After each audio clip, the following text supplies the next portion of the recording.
আজ থেকে 7 বছর আগে এখানে হালদা নদীতে নদী পার হতে গিয়ে নৌকা ডুবিতে 5 জন মানুষ মৃত্যুবরণ করে এবং 1.5 বছর আগে হালদা সেতুতে পার হওয়ার সময় বাইক দুর্ঘটনায় এখানে নদীতে পতিত হয়ে একজন যুবক মৃত্যুবরণ করে। এই হালদা নদীর কাজ শুরু হওয়াতে 5 গ্রামের মানুষের মধ্যে খুশির বন্যা বয়ে যাচ্ছে, কিন্তু কচ্ছপ গতিতে কাজ চলার কারণে বিগত 2 বছরেও কাজ শেষ না হওয়াতে মানুষের মধ্যে খুব বিরাজ করছে। আমরা চাইবো সংশ্লিষ্ট কর্তৃপক্ষ এবং ফটিকছড়ির মাননীয় এমপি জনাব সরওয়ার আলমগীর মহোদয় তিনি সজাগ দৃষ্টি দিবেন, যাতে দ্রুততম সময়ে এই হালদা সেতুটি নির্মাণ করে মানুষের দুর্ভোগ কমাতে সহায়তা হয়। এই ব্রিজ না হওয়ার কারণে এতদিন যাবৎ এলাকার শিক্ষা ব্যবস্থা, যোগাযোগ ব্যবস্থা, আর্থসামাজিক উন্নয়ন থেকে শুরু করে অবকাঠামোগত উন্নয়ন সব দিক দিয়ে এই এলাকার জনগণ আসলে মানে স্বাধীনতার পরবর্তী থেকে এখনো পর্যন্ত ব্যাপক ভোগান্তিতে রয়েছে।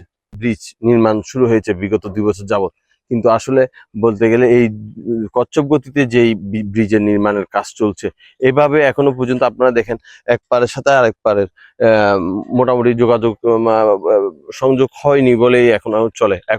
এখনো ব্রিজের কাজ 60% মতো অসম্পূর্ণ রয়ে গেছে। এই ব্রিজের কাজ দ্রুত করার জন্য আমি সংশ্লিষ্ট কর্তৃপক্ষ এবং এই এলাকার অভিভাবক মাননীয় সংসদ সদস্য জননেতা জনাব আলহাজ আলমগীর মহোদয়কে আমি অনুরোধ জানাবো, যাতে এই ব্রিজের কাজ দ্রুত শেষ করে এই এলাকার মানুষকে অভিশাপ থেকে যাতে একটু মুক্তি পেতে উনি সহযোগিতা করেন।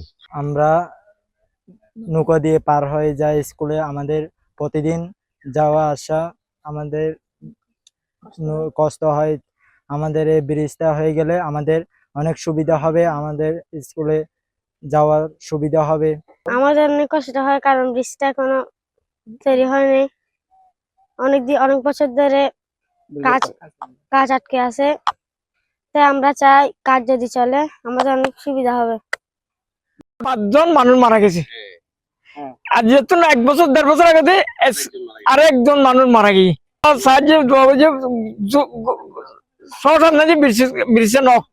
আমাদের ব্রিজ এটা হওয়ার কথা ছিল 2026, এখন তো অনেক স্লো হয়ে গেছে, সেজন্য আমাদের অনেক কষ্ট হইতেছে এবং আমাদের ছেলেমেয়েরা স্কুলে যাইতে অনেক কষ্ট পাচ্ছে।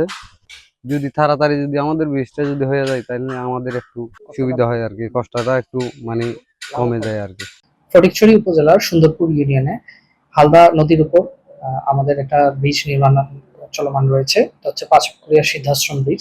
এটি অতি গুরুত্বপূর্ণ ব্রিজ এবং জনবহুল একটি এলাকার মধ্যে এটি অবস্থিত, তো যার ফলে এই ব্রিজের প্রত্যাশা মানুষের দীর্ঘদিনের। তবে এটি কাজ একটু ধীর গতিতে হয়েছে এবং এটির আমাদের ডিজাইন এস্টিমেট যেগুলো করা হয়েছিল সেগুলো বেশ কয়েকবার রিভিশন করা হয়েছে, যার জন্য এটা দীর্ঘসূত্রিতার হয়েছে। এবং আমরা প্রত্যাশা করছি যে এই কাজটা ঠিকাদার দ্রুততম সময়ে সম্পাদন করবেন। আমি যতটুকু শুনেছি যে ঠিকাদার ইতিমধ্যে টাইম এক্সটেনশনের জন্য আবেদন করেছেন। প্রকল্প অফিস যদি এটি অনুমোদন দিয়ে দেয় তাহলে হয়তো দ্রুততম সময়ে বৃষ্টির যে অসম্পূর্ণ অংশ রয়েছে সেটির কাজ সমাপ্ত সম্ভব হবে।